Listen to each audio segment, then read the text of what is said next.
சமயம், சமுதாயம், விளையாட்டு, ஆசிரியர் பணி, அரசு பணி போன்ற பல்வேறு துறைகளில் தலைமையேற்று சேவையாற்றி ஒரு முன்னுதாரணமாக திகழ்பவர் டத்தோ ஆ வைத்திலிங்கம் அவர்கள். சேவை மிகுந்த அவரது வாழ்க்கை வரலாற்றை கூறும் வைத்தி அ லைஃப் ஆஃப் சர்வீஸ் என்னும் தலைப்பில் மூத்த செய்தியாளர் ஏ. கதிரேசன் நூலை எழுதியுள்ளார். அடுத்த தலைமுறைக்கு வழிகாட்டியாக இருக்கக்கூடிய இந்த நூலை பல்லின சமயம், சமுதாய தலைவர்கள் முன்னிலையில் கோலாலம்பூர் ராயல் லேக் கிளப்பில் தேசிய நிலநிதி கூட்டுறவு சங்கத்தின் நிர்வாக இயக்குனர் டத்தோ பா சகாதேவன் வெளியீடு செய்து வைத்தார். நாட்டின் விளையாட்டுத்துறை மேம்பாடு, நிர்வாகம், மதங்களுக்கு இடையிலான நல்லிணக்கம், சமூக சேவை, மனிதாபிமான தலைமைத்துவத்திற்காக தன்னை அர்ப்பணித்துக் கொண்ட டத்தோ வைத்திலிங்கத்தின் பெருமையை கொண்டாடும் விழாவாக இந்த விழா நடத்தப்பட்டது. இது முதல் தடவையாக ஆங்கிலத்தில் வெளியிடப்படுகின்றது. அதுவும் முக்கியமாக இந்து சமய அடிப்படை மட்டுமல்ல, பொதுவான பல நிகழ்ச்சிகளில் நான் பங்கேற்று கொண்டுகிறேன்.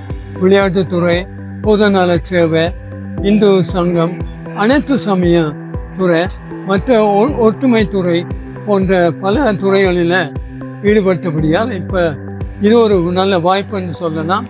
இந்த நூல் மிக பிரபலமான ஒரு ஆங்கில பத்திரிகை முன்னாள் எழுத்தாளர் ஏ. கதிரேசன், என்னுடைய நெருங்கிய நண்பர், அவர் அற்புதமாக எழுதியிருக்கிறார் என்று நான் நம்புகிறேன்.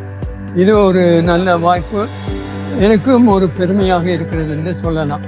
டத்தோ வைத்தியோட மகன் தான் என்னை சந்திச்சார். அப்பாவை பற்றி எழுதணும்னு விரும்புகிறோம், அப்பாவை பற்றி நீங்கள் தயவுசெய்து எழுதுங்கன்ட்டு. அப்போ நான் அப்புறம் தான் ஆரம்பித்தோம். 2015 ஆரம்பித்தோம். எடிட் பண்ணியிருக்கேன். ஒரு கட்டுரைகள்லாம் சேர்த்து இந்தியன் கல்ச்சர், நேஷனல் கல்ச்சர்னு ஒரு செமினார் நடந்துச்சு. அப்போ அந்த கட்டுரைகள்லாம் சேர்த்து ஒரு புத்தகம் எடிட் பண்ணேன். ஆனால் நானாக எழுதுனது இதுதான் முதல் நூல். புதிய தலைமுறைக்கு இது ஒரு படிப்பினையாக இருக்குது.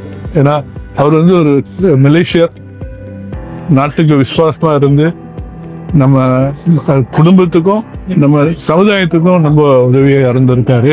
குறிப்பாக இந்து சங்கத்துக்கு அவர் ஆற்றிய சேவை எனக்கு தெரியும். நான் அவரோட ஒரு பயணித்திருக்கேன் ஒரு 15 ஆண்டு. Saya telah kenal Datuk Vaiti sejak tahun 1993 semasa saya dijemput untuk menyertai Yayasan AIDS Malaysia, yang dia memang giat bekerja untuk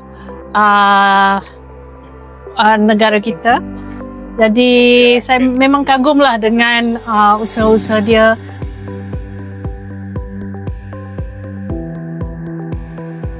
இந்தியர்களின் இதய குரல் மக்களோசை.